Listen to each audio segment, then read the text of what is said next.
Assalamu alaikum wa rahmatullahi wa barakatuh ya imam. Wa alaikum salam wa rahmatullahi wa barakatuh ya akhi karim. Naam imam, tumoni uti kolanda hutuba ya imam conseil nini ko pesa wa musulman kuna mkolo ya lelo. Alhamdulillah wahda wa salatu ala ashrafil anbiya wa mursalin sayyidina Muhammad wa ba'd. Naam, alhamdulillah nzambe azwa lukumu pamba te wa lukumu nyose zali nzambe kimya na bolamu neza alivola kufata biso Muhammad sallallahu alaihi wasallam. Wallahi tosili koyoka representant legal mufti ya Islam ya République démocratique du Congo mayo asili koloba ustaz ya imam atalisi nyoso comme conseil ezali feti ya mokolo ezali mokolo ya munene kwamba te imam Malik aza kobabi wa a'zamu ma a'zama Allah bopesa importance na Allah subhanahu wa ta'ala apesi importance kwamba te mokolo ya lelo ezali mokolo ezali ko rappeler biso makambo ebele zeko rappeler biso histoire munene o ya Sayyidina Ibrahim alayhi salatu wassalam na mwana Ismail alayhi salam ndenge usaza alobi Ishaq te alobi bien Isaac te alobi Ismail etia fitna te pa ya bayo bazena baboya ka bato ya mangomba mususu Coran ezali ko confirmer même na kati ya Biblia. Et puis ami balé ezali ba musulman ko pesa importance na fête na biso et puis to garder toujours ba limite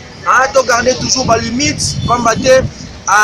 al-Eid laysa limayal bisul jadid lo sambo Eid ezite pona bebaza kolata sika ezite pona bebaza kolia mingi wa inna mal-Eid liman yakhafu yawmul wa'id mais Eid ezali pona bayo bazali kobanga mokolo nzambe alaki biso ki akotuna kabiso na bayo bako dépasser limite et surtout pona bango moko zongisa na bango ba shuyukh moi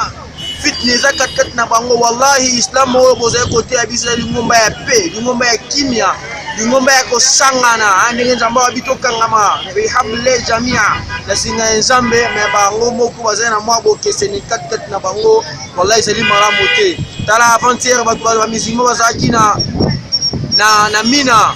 lobe musulman zaki na Arafa wallahi billah ezali neema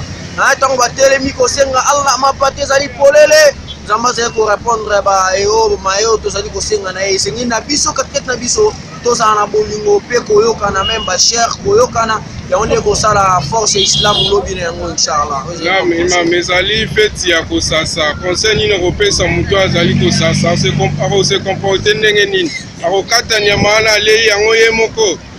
wallahi billahi tozali kosasa mais sengi tozali kosakola na nani kolanda Sayyidina Ibrahim alayhi salatu wassalam nyama ayo Ibrahim alayhi salam asasaki ezaki na mefanda na dunia te. Allah subhanahu wa ta'ala arsala malakan ma'ashat tomati nzambe. Allah subhanahu wa ta'ala nzambe atindi malakan na nyama ko utajekta lola tala valeur nzamba bisi mukolo lelo. Ibongo combien de fois ngai na yo zeina mbongo na poche ko garder ko iko sasa faut que no usana ko n'importe quoi wallahi kozala mas'ul on te shaitan na ko ba khazina ina mokolo ya suka ba bazaki na bozu ba bombi ba boy ko bimisi yango na nzela ya Allah subhanahu wa ta'ala. Et puis na yo moto aussi neema grâce yako sasa esengeli teo sasa usukisi yango na kati ya ndako na yo pamba te ba sahaba lobaki to kuma ko banga makambo etala ki voisinage pour fait atika ki te côté ya biso makambo ya voisinage jusqu'à ce que to kuma ko kanjoni to mako ba héritage to kabola yango na ba voisin c'est dit tango sasi voisin za la musliman kana au kafira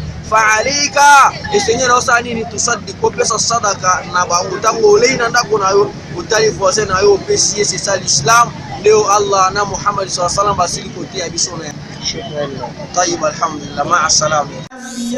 والمرسلين سيدنا محمد اللهم صل على والإمام القبلتين سيدنا محمد